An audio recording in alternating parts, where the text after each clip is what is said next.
I don't ever slow up, no I don't take shit. I got no love for the fakeness. If you wanna play tough and wanna hate this, I'll always show up. I don't ever slow. খুব আশা নিয়ে বের হয়েছিলাম ফটোশুটের জন্য, কিন্তু ঠিক মতো যেন কিছুই হলো।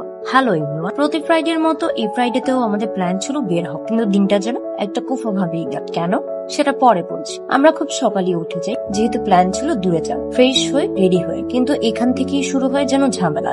শাড়ি পরতেই লেগে যায় আমার 2 ঘন্টার মতো। শাড়ি না, মূলত আমি লেহেঙ্গা টাইপের কিছু একটা পরতে চাইছিলাম। আমার হাজবেন্ড পুরোটাতেই আমাকে হেল্প করেছে, তারপরেও যেন আমি কোনোভাবেই মিলাতে পারছিলাম না।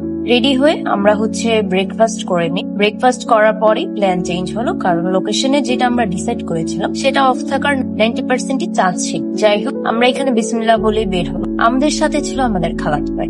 আমরা একটা রিক্সা নিয়ে রওনা দিলাম, কিন্তু ওই যে বললাম না, পোফা দিন একটু না যেতে রিক্সাটা নষ্ট হয়ে গেল। পরে অনেকক্ষণ আমরা ওয়েট করি, আর এইদিকে আমার ভাই আমাকে নতুন 20 টাকা নোট দেখাচ্ছিল। আর ট্রাস্ট ভাই, এত গরম ছিল ওই দিন, আমি কোনো মেকআপই করিনি।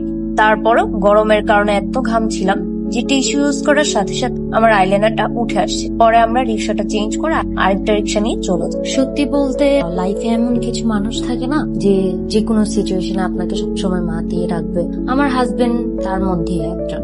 সিচুয়েশন যেমনই হোক, টাফ হোক সহজ হোক, সে সবসময় আমাকে চেষ্টা করে মাতিয়ে রাখার জন্য। চলে আসলাম লোকেশনে।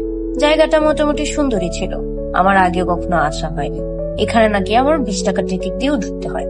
আমরা টিকিট কেটে ভিতরে ঢুকে গেলাম। ভিতরে ঢুকে একটু শান্তি লাগছিল, কারণ এখানে অনেক গাছপালা ছিল, তো নিরিবিলি পরিবেশ ছিল। কিন্তু শুক্রবারে যদি বিকেলে আসা হয়, এখানে মানুষ দাঁড়ানোর মতো জায়গা থাকে। তো এখানে আমার হাজবেন্ড ক্যামেরাটা রেডি করে নিচ্ছিল ফটোশুটের জন্য, যেহেতু অ্যাজ ইউজুয়াল অনেক গরম পড়ছিল, আর আমি একদমই আমার এনার্জি দিতে পারি না গরমের কারণে। আমার হাজবেন্ড আমার ছবি তুলতে যতটুকু না পরিমাণ এফোর্ট দেয়, আমি তার বিন্দু পরিমাণও এফোর্ট দিয়ে থাকি না, কারণ অল্পতে প্রচুর পরিমাণে ডিহাইড্রেটেড হয়েছে। আর কুফার দিন কেন বলেছি, আমরা ভেবেছিলাম এখানে এসে কিছু না কিছু খাওয়া যাবে, কারণ এখানে ঠান্ডা কিছু থাকবেই নিশ্চয়ই। কিন্তু যখন আমরা ঠান্ডা কিনতে গেলাম, কোক আলাদাভাবে বোতল সেল করে। এখানে ওরা গ্লাস হিসেবে সেল করে, যেটা নাকি একদম নর্মাল ছোট একটা গ্লাস, ওরা যে 40 টাকা করে সেল করে। অনেক মজা। তোমার বৃষ্টি শুনেছি আবার ঠিক আছে, এত গালি শুনেছি ভাই, হজম হয়ে গেছে গালি পেটে। যাই হোক, পরে আমরা ভাবলাম যে না, এখান থেকে যে আমরা কিছুই খাবো না, তাড়াতাড়ি ফটোশুট করে আমরা কোন একটা রেস্টুরেন্টে বসবো, ঠান্ডা কিছু খাবো। আমরা বের হয়ে আবারও একটা রিক্সা নিয়েছিলাম, কিন্তু এখানেও বাধে ঝামেলা। রিক্সাটা একটু যেতে না যেতেই যে মামা রিক্সা উঠাতে পারছিল না, যেহেতু ঢালু রাস্তা ছিল। তা আমিও নেমে যাই, আর নামার সাথে সাথেই যে আমার জুতাও ছিঁড়ে গেছে। আর আমার হাজবেন্ড আমার ভাই মিলে রিক্সাটাকে অনেক জোরে টানাটানি করার পরে রাস্তায় উঠালো। যাই হোক, সব দুঃখের কথা বাদ।